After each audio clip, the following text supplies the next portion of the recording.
everybody, and welcome back to Blue Jays Today, where today, guys, we've heard from former Toronto Blue Jay Teoscar Hernandez about his experience in Canada and with the Blue Jays, and he spoke to the Blue Jay fans directly over the weekend while he's kicking ass in the postseason for the LA Dodgers. Now, this has sparked a lot of maybe hopium, a lot of excitement that, hey, Teoscar Hernandez, maybe a reunion with the Toronto Blue Jays. Wouldn't that be something special? Let's talk about it first and really break it down on what that could actually mean and if it is actually possible to even bring Teoscar Hernandez back when he's having so much fun over there on the West Coast in the NLCS with the Dodgers. And then, of course, we're going to go and look at some other free agent acquisitions that the Blue Jays could possibly make when we are going back into 2025. Let's get into it, guys. I'm your host, Adam Peddle. And I'm your host, Nicholas Playalog. And wouldn't it be nice, everybody, to have somebody who, in the clutch moments, does in fact come up clutch. 286 batting average, a 400 on-base percentage, a slugging well over 500, even close to that 600 mark, and an OPS of 971. This is obviously a small sample size, but I don't have to tell you how good Teoscar has been in his career, and specifically this season with the LA Dodgers. He's putting up in the postseason. He put up regularly in the regular season. I owned him on my fantasy team. He helped me go, well, second place. I finished second place, but still a pretty damn good year overall. Teo is solid.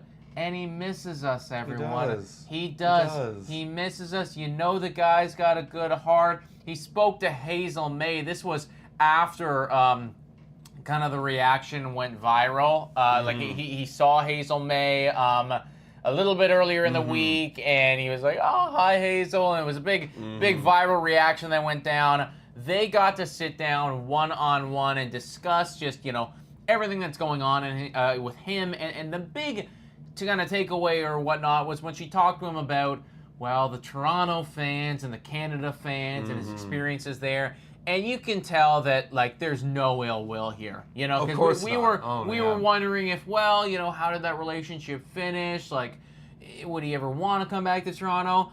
The way that he spoke about Canada and the way that he spoke about the fans and how they treated his wife and how they supported him when, he wasn't playing so good, and just everything overall, very, very, very positive. Of course. And, of course, it begs the question, could we, should we, would we bring Teoscar Hernandez back to Toronto? Without a doubt, I think we absolutely should, and we could. We absolutely could, because money at the end of the day will always talk. And I think based on his experience, I think that's where we have the advantage right there when we're signing free agents. It's really tough. I mean, Ross Atkinson pointed to it in his press conference. This is the one thing I will agree with. It is tough to convince players to go play in Toronto and Canada. You got to go to an entirely new country. You got to cross the border every other week to go on the away trip. So it's a lot more tax here. You really less better weather if you're going out in LA versus here. So obviously it's a lot to convince somebody, but we do have the advantage that Teoscar Hernandez was a Toronto Blue Jay and likes the city of Toronto. And he talks about his family in that interview, saying his wife and kids, they like the city of Toronto, they like Canada. So obviously it plays a huge factor when you're deciding where to play for the rest of your career, which I think Teoscar Hernandez at this point is looking for.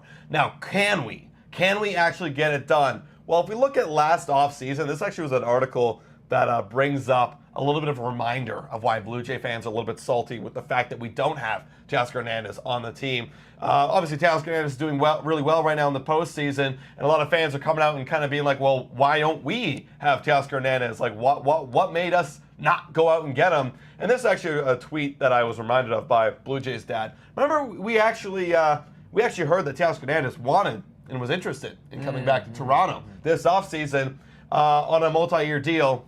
But, says Blue Jays dad / in parentheses Grand, we didn't get it done because the offer was not big enough for Teoscar Hernandez, and he goes to LA to sign a one-year prove-it deal, and the front office couldn't get it done. But they have a chance to maybe get it done again, where they can actually try to finish off that deal to get Teoscar Hernandez. I want to speak just on, there's so many people coming out of the woodwork right now and talking about how we miss Teoscar and how, we should have him here and everything like that, and slamming the trade years and years and years after it's removed. This is a hindsight 2020 thing. Now, I could have told you back then that Teoscar Hernandez was a good player. I definitely could have done that. I don't know if I could have 100% unequivocally told you that well, trading him away would then kind of spark this entire, change of philosophy that then would lead the Toronto Blue Jays to where they are, and that, 3 years or 2 years removed from the trade, Teoscar Hernandez would still be performing at a high level, and now he'd be doing it in the postseason with the LA Dodgers. Right. I certainly could not have done all that. So yeah, hindsight is 2020, and it's very easy to go, hey, that guy that we like and is used to be on our team is doing good, and we never should have got rid of him. So for all those people who are like, playing their armchair GMs and stuff like that, we hear you, but it is obviously, you got the benefit of seeing what's transpired. Should we have him back on this team? Well, we can all agree that Teoscar Hernandez is a fucking quality player, a quality guy, and somebody that would bring energy and life to this clubhouse. I think he is doing an incredible job, and I think he's genuine with what he's saying, but he's doing an incredible job of talking up Toronto. We, of course, are not looking at the clips of him talking up LA, because he has done that time and time and time again. And I would imagine that the time that he is having right now with those LA Dodgers, with Ohtani and with Mookie, and the excitement and the love that he's receiving from the city of LA has got to be at least equivalent, if not surpassing that he got done in Toronto. So as much as I think that we could be in the mix here, it's still going to be one of those situations where if you really want to lock him down, you got to convince him, probably with your paycheck, that he belongs here. I don't know if we're going to do it, though, because if we weren't willing to do it years prior, if you weren't willing to have him to an extension, if you were willing to trade him away, I just don't know if this management values him the way that he should be valued, or the way that the LA Dodgers management are going to be valuing him after what they've seen him do this year. Yeah, and I think many other teams as well are going to be looking at Teoscar Hernandez. And, they look at Santander and Teoscar Hernandez, and especially with this postseason, highlighting Hernandez a lot more. You're like, well, this is obviously one of the top bats other than Soto that you got to go out and get this offseason. So it won't just be the Blue Jays in on him, as well as the LA Dodgers. There's going to be many, many other teams. I do think just to jump in there, you have Juan Soto that's in the tier 1, and then, Teoscar Hernandez, you can make a strong argument that he's in that tier 2 of bats, like solid veteran players. Maybe you have Santander a little bit ahead of him, maybe not, but I mean, they're all kind of in that same tier of like, these are quality players. At the very least, for the next year or two, having them on your team should make you a lot better. They're a staple in the lineup that you can rely on every single day. And now, I want to go back to what you mentioned there, Nick, about like the trade that initially happened. And I will always say this: I like the trade off when it happened. 1 year left of Teoscar Hernandez. We had a heavy abundance of hitting at the time. And we're like, okay, let's trade 1 year of Teoscar Hernandez. We desperately needed bullpen help in Eric Swanson, and then we got on a macro prospect that we might be seeing this upcoming year. So it was still a good trade in that 1 year window because Swanson was very good for us in the bullpen. Teoscar Hernandez was having a typical Teoscar Hernandez type of year. And it all kind of worked out, I guess, for both sides. Now, I will say the mistake of not bringing him back was a huge one, because I think that was a clear target for the Toronto Blue Jays, or it should have been at least last offseason when you saw the dip in production. Because Ross Atkins, I forgot this quote is even existing. Ross Atkins said when they traded him, he said, trading Teoscar Hernandez gives us financial flexibility, and we feel like we can replace his production from within.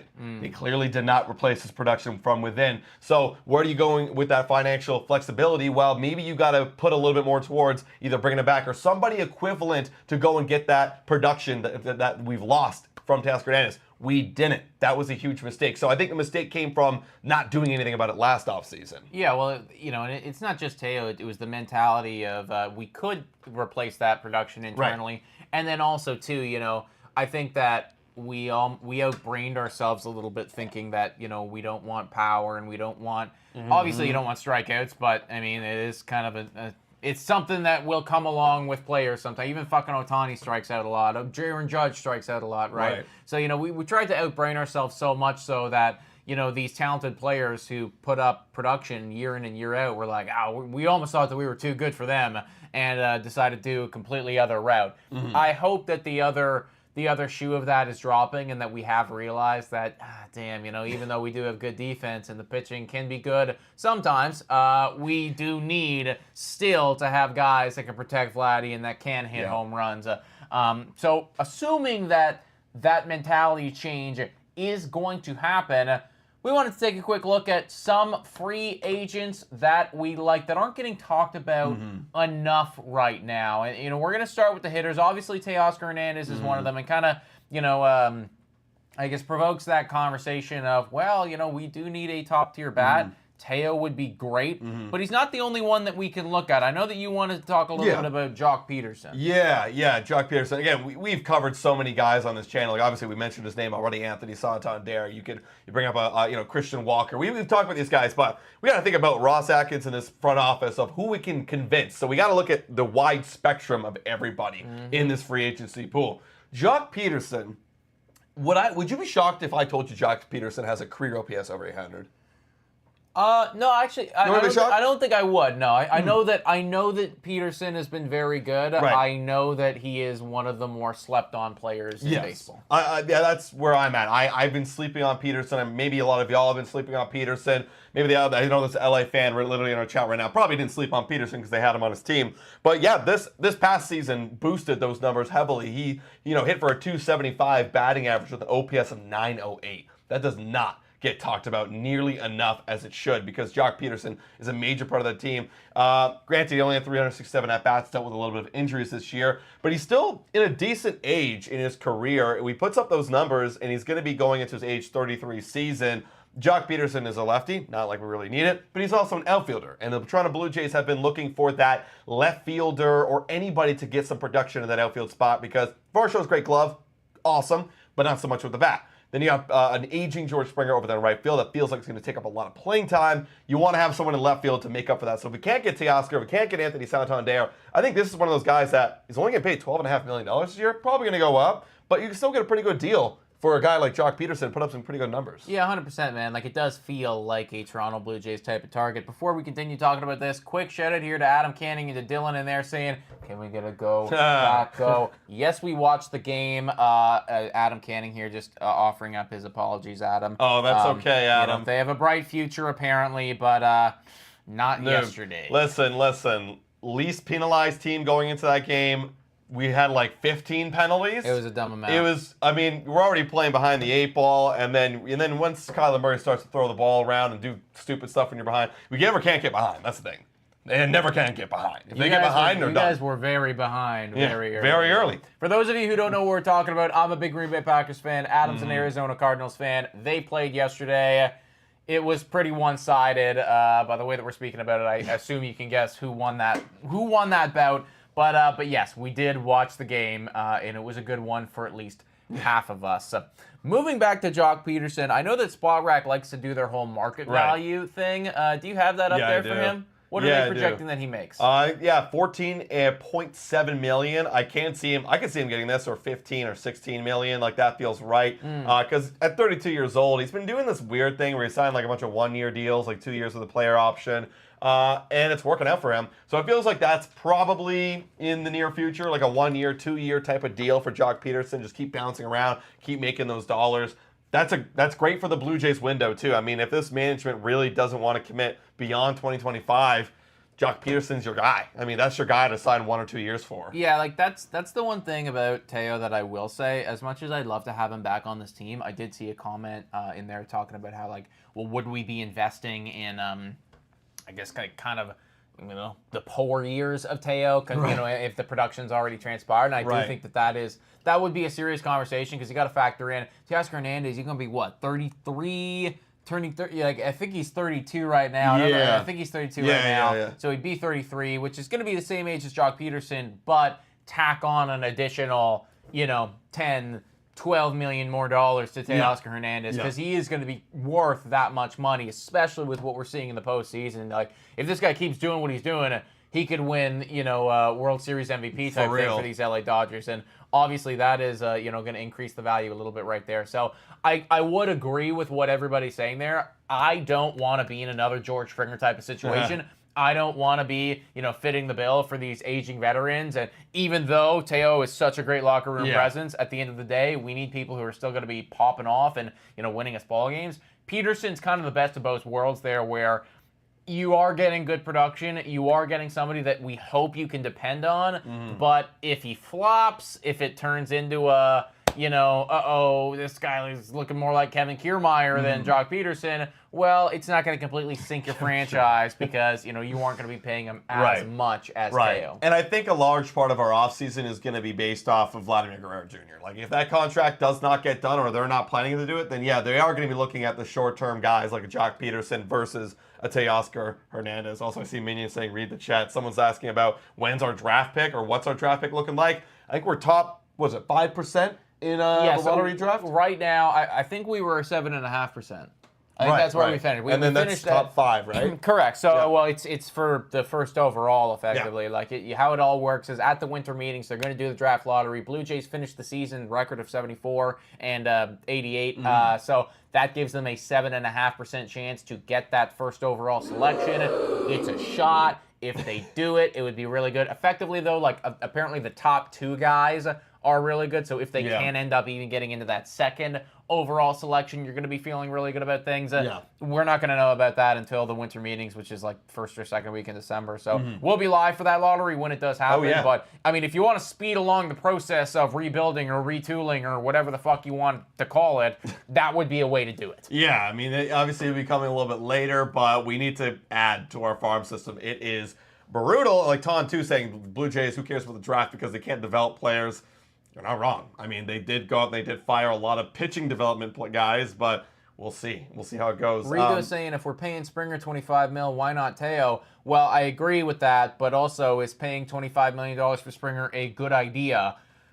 I always say, like, at the time it was good. At the time, because we thought he would be healthier, we would have like a large 3-year period with these guys in our window, but we didn't have that large 3-year period where we went on many runs and we didn't win a single playoff game. So at the end of the day, again, it's one of those hindsight things where, like, damn, like, we didn't get the worth, we didn't get the juice, or to get the, what do you call it? The saying. The juice wasn't worth the squeeze. Yes. Thank you. We did not get that. No. We got very little here's juice. The thing. Because we have that hindsight, we now can think twice about giving out $25 million to somebody that is going to be old and even though they're still performing at a high level, like, let's think about the future here as well. Yeah, like, I think, signing a 6-year contract is scary. Like, you got to cut that thing down. Yeah, of course. Yeah, that's what I mean. Like, really, the only people that maybe Santander, because he's 29 years old, I believe. Pete Alonso, sure, if they wanted to get, I mean, like, that's just what it's going to be, and I do believe in the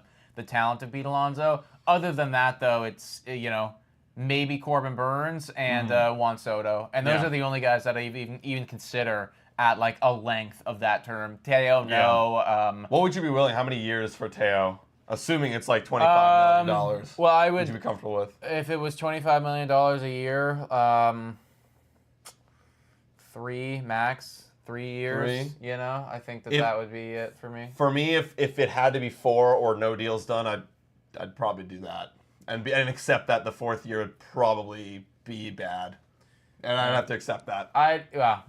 You gotta hope it's only the 4th year, though. Yeah, right? Exactly. Because I'm thinking to myself, if it's 3 years, maybe the 3rd year is bad, right? I can see the 3rd year start to, like, taper off, and then, like, 4th year is a George Springer situation. So I mean, lower is better, but if that's what you need to do, that's what you need to do. Another alternative, though, if they are trying to save a quick buck, and who we think could be, an option here that could definitely provide something is Michael Conforto.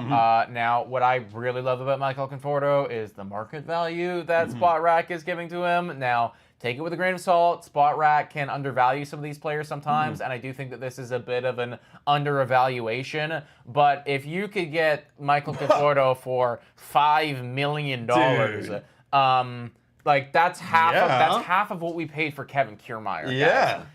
So if that's actively or like what they're thinking the market is going to look like for a Michael Conforto, sign me up 10 times out of 10, 1,000%. Like, this is somebody who would come in and immediately be like one of our better players, if you can believe it or not. And we do need him. He's going to be 32 years old next year. If this is like a bargain hunting type of thing, yes, please. Yes, please. I mean, it's very similar to Jock Pederson, where, he's going to only sign for a 1 or 2 year deal. Will fit the window. Because, again, he got paid $18 million. He had 2 years, $18 million. He picked up that player option with the San Francisco Giants. And it's not like he had great years. I mean, this year was obviously better. He was healthy coming into this one.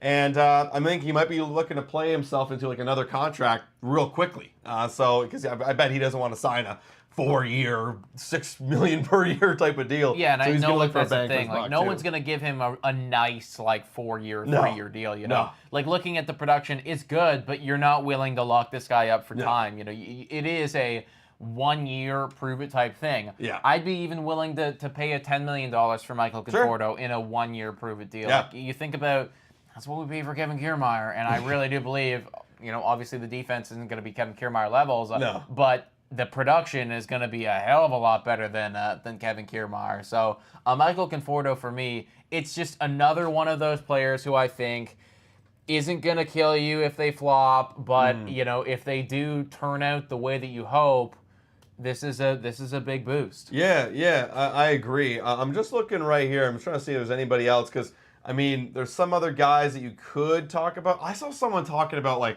let's go get Cody Bellinger. I think it was this article right here. Yeah, by Fansided. It was like, they should go get Cody Bellinger. He's not going to opt out. He's not going to opt out, though. That's the thing. ridiculous. It's like, yeah, I get it. Like, sure, Fansided. Like, you might really like, getting a Bellinger, but he's not going to opt out. He's not going to opt out at all. So, honestly, for the outfielders, if you're looking for good bang for your buck, that feels kind of it. Like Manuel Margot, mutual option, but he might take that. Hunter Renfroe's got a play option, but he might actually take that too. We've talked about Tyler O'Neill before. Yeah, I did like Tyler O'Neill quite a bit. Tyler O'Neill is another one for me in that Jock Pederson type of tier, where I think he's going to get. Now, the power with O'Neill is more. And because of that, people pay for home runs, even though Ross Atkins refuses to. The power alone might bring his value up because O'Neill in a fully healthy year, like that guy could hit 40. He really could. But again, if people aren't valuing him the way that maybe he should be worth, I'd be totally down for an O'Neill. I know that you brought up Jesse Winker. Yeah, I'm bringing him up right now. That guy's a fucking animal, but I'd take him in a Blue Jays uniform. That's the thing. I think a lot of Jesse Winker's value is getting wow. He only made, guys, if you can believe it, he only made $688,000 this year. I know. Oh, and then he got paid 1.3. Okay, so he got almost close to $2 million, but his market value is again around that $2.5 million. That can't be right. It can't be right because you look at what he's done so far this year. It's similar to Michael Conforto, honestly, in the way his production is. Another lefty, right? He bats .253, OPS of the mid, 764, above OPS plus of 118, and he's showing up in the postseason. Like, this is another guy, again, if you are bargain hunting, go get yourself a Jesse Winker for super, super cheap if you're trying to add some pop to the lineup and trying to go and add to the bullpen. I honestly, though, I like Winker. I see somebody saying Winker is a cancer. I think he's only a cancer for those that he's playing against. Yeah, exactly. Because I think, what he's bringing to the Mets right now, I would argue that they aren't thinking he's a cancer. I also don't think that he's going to be leaving the New York Mets, though. You think Mets will bring him back? I do think that they would, man. Again, like if the value is going to be something like that, I think that they are liking a lot of what they're seeing. He has captured something in that Mets uniform. Like there is an electricity here. I think that they would bring him back. Everyone's saying that he's a clown and everyone hates him. I mean, look, if it's all good and it's all checked out and we think it's a good fit, I don't care. Jesse Winker's a great deal. Is that why nobody's paying him what he should be getting paid? Is that why? I mean, obviously, he underperformed the last couple of years, but like for the years he put up before, when he was with the Cincinnati Reds, like no one's really paying him anything. He had that one bad year in Seattle, and then he had a bad year in Milwaukee. And then after that, like everyone just gave up on him. Yeah, I do think that there's an element that he's a bit of a hothead for sure. Yeah. But yeah, I would argue that we need a couple more hotheads. We kind of need some Toronto Blue Jays. Everyone's lineup. too nice. Everyone is very, very Not nice. that it means anything, but like again, Teo, nicest guy in the world. Yeah. Give me this fucking badass. Yeah, exactly. Like Jesse Winker's ready to fight people in the parking lot. That's which what I'm not saying. Endorsing or anything, but you know what? Maybe we need a little bit of that FU energy. Let's switch it up. Let's throw some shit at the wall and hope it sticks. Try a little something. Winker would definitely be that guy. I think he's going to stay put in New York. I think that they're going to value him. I think that that's kind of what they want their team to be like, and it is working for them, especially if they could find a way to knock off the Dodgers. So we will see. But point being, if it's not going to be a Teoscar Hernandez, which I'd love it to be if it could be, and it looks like you could still be in that conversation because He seemingly loves it in Toronto. But if it isn't going to be, it's got to be someone. We've brought up pretty much anyone with value that we could think of. Obviously we didn't even talk about Santander. We didn't even talk about, some of those other key players. Connor's asking about Tommy Pham. I saw a couple of people talk about Tommy Pham, and I'm for it. It just feels very similar to Justin Turner. Yeah. Where it's you've proven in the past. What has he done this past year? Tommy Pham had a 674 OPS. He had a negative WAR. He's 36 years old. He'll be turning 37. No, sure, you bring him in, but this is one of those on top of all of the other players that we've already discussed. I think that this isn't going to solve the problem of protecting Vladdy. We're looking for Vladdy protectors. That's what we're trying to find here. Pretty much. In 2024, Tommy Pham played for 3 different baseball teams. That's wild. He played for the White Sox. He played for St. Louis. He played for Kansas City Royals. The year before, played for Arizona. Played for the Mets. The year before that, Cincinnati, Boston. Oh my God. Yeah, he's a nomad. Bouncing around right now. So I'm fine with him. Bring him on, but on top of bringing on O'Neill and Pederson or Hernandez or whomsoever you want to be, he's not. Yeah, like you said, he's not going to protect Guerrero the way that we need Guerrero to be protected right now. Power is dangerous, but it's not that bad. Ross Atkins, I'm talking to you. Yes, please. Now I know that you wanted to bring up another former Toronto Blue Jay, other than Teoscar. I do. Going over to the pitching side of things, because we're looking for bargain deals on the pitching side of things. Why not? Let's talk about. Before we do, let's give a quick shout out to the sponsor of this podcast.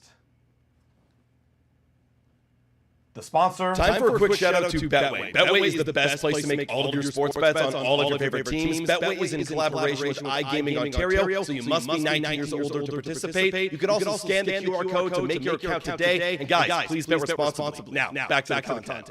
Shout out to Betway for being absolutely phenomenal. You guys let us know in the comments down below, or alternatively the live chat if you're watching. There's 131 of you watching live right now. If you haven't already done so, hit the like, smash the subscribe button, and also let us know in the comments, who are you betting on for the World Series? Who do you have winning it all? 4 teams remaining: Cleveland, New York, LA, and New York Mets.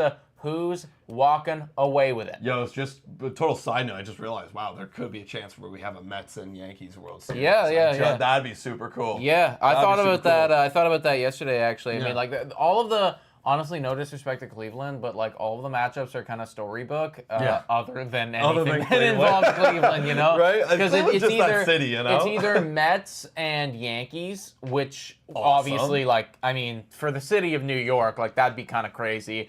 Or alternatively, it's, the LA Dodgers versus the New York Yankees. Kind of like the evil empire in the National League against the evil empire in the American League, right? So, we're going to get a good matchup, whatever, pretty much regardless. Unless it's Cleveland. Sorry, Guardians. Yes. But like Nick was saying before we shouted out Betway, a former Toronto Blue Jay that is kind of getting his career back on track. And you might have forgotten about him, that he was even the Toronto Blue Jay, because he never pitched. We signed him, but he never pitched for the Toronto Blue Jays because he had a season-ending injury. I'm talking about Kirby Yates being a nice bargain hunting deal. Last season, guys, he's 37 years old. He'll be going today his 38th year, but he pitched a 1.17 ERA over 61 2/3 inning pitch. He got 33 saves for those Texas Rangers and a whip of 0.827. And now, of course, the spot rack says that he's going to be at market value of $6 million. Might go up a little bit, but throw a dart. $8 million. Let's do it again. Bring back Kirby Yates. I know people might be thinking, oh, he got hurt with us, but that was a pass. Let's see what he can do at 38 years old. And if he busts, okay, whatever. We took our shot. This guy had a phenomenal season last year, showing a bit of his youth yet again. Yeah. The fact that he pitched 61 innings has now earned himself another contract. Absolutely. Right? He had to show the league that he's still fully healthy and can do it. And back-to-back seasons. That's the thing. The year prior, right, another 60-inning year. Yeah. ERA not as good, but still pretty solid. Yeah. That's somebody that you'd want to have in your pen. Fuck, for the Toronto Blue Jays, that guy's saving games left, right, and center for us with an ERA like that. So, I completely agree with you, and I think that Kirby Yates is also going to be, the player type that we're looking for out of the bullpen anyways. You look Right. at the bullpen arms that are available on the market, it is a lot of old vets. It is. Like you're going to be getting your 34, 35, 36-year-olds coming in here, but that's what we got to do. We don't have the luxury of signing these young, Josh Hader type or Devin Williams types because they're going to get paid so much, they're going to go somewhere else. We do need to bargain hunt. We do need to look for anyone that has anything left in the tank. Kirby Yates could be one of those guys. And especially if you're not going to be bringing back Jordan Romano, which is something that a lot of people are speculating on right now, whether or not the Toronto Blue Jays are going to be willing to fit the bill for somebody who's coming off of a big injury like him. Right. Especially if you're not willing to do that, then bringing in anyone and everyone that has closing experience and that can do that can own that ninth inning role, I think is going to be super critical. Absolutely. I mean, Connor in here, another kind of guy similar to Kirby Yates in a sense, where he's an aging veteran and he's got a lot of experience, is Kenley Jansen. If he was available, he's asking, would you add him? Yeah, I mean, if he's cheap, because I know he's going to be costing a lot more. That's the Spot Rack has Kenley Jansen in the upper teens. It's got a lot to do with the resume. Resume. He's never really had a bad year. Exactly. And he's never had a bad year. He's solid, consistent, but he is up there in age. And he's a lot more expensive. If I had to choose Kirby Yates or him, I would go Kirby Yates because then I could maybe go sign another, bullpen guy. I'm just looking for that kind of bulk. I'm trying to get my value here. Yeah. A lot of people in the chat right now are talking about Jeff Hoffman. This is a guy that also very interesting. 66 innings pitched this past season, 2.17 ERA for those Phillies, WHIP under 1. I mean, and he's been solid in the last couple years. So it looks like he's really starting to find himself, especially over there in Philly. He really found it there with back-to-back years under 2.5 ERA and a WHIP under 1 both years. Yeah, I mean, hell yeah, I'll take a shot. If the Phillies let him walk, absolutely. I mean, I think that this is actually, this isn't really a dart throw. This is going to be one of the better players. We drafted him in 2014. Wow. In the first round. This is our first rounder. I never played a single inning with us. I never knew that. Well, that's why he didn't know it. He never played a single inning with us. So. Wow. I didn't know that either. But, I mean, bring back the former Toronto Blue Jay. I mean, if they're going to let him walk, though, I would be kind of surprised because Philadelphia, bullpen's always been an issue for them, and this has been one of their better guys. He is going to be 32 years old, so still, very, a lot of time left for a bullpen pitcher. Yeah. I would take it. Yeah, he was the centerpiece of the... Sorry, I'm on this whole train that we had him. Because he went over to the Rockies. He was the centerpiece of the Tulo trade. Right. Okay.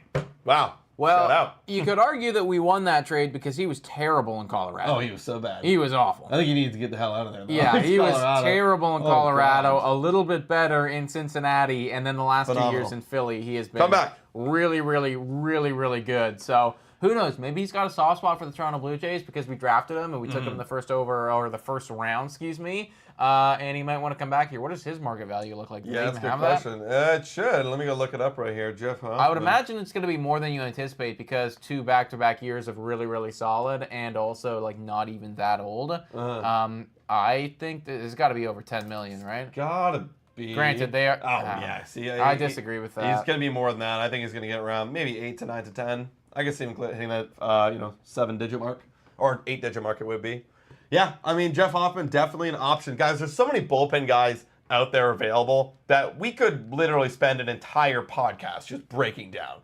We're right now talking about some, other cheaper, reliable options in the outfield. We're kind of just touching on the surface of bullpen guys. We can go into an entire podcast. Yeah, and in just fact, talking about them. I think that we are going to have a couple podcasts coming out relatively soon talking about, the top 5 bullpen targets, top 5 outfield targets, all of that stuff moving forward. There is still a lot of postseason baseball to get through, but we wanted to do this kind of preemptive look at some of the...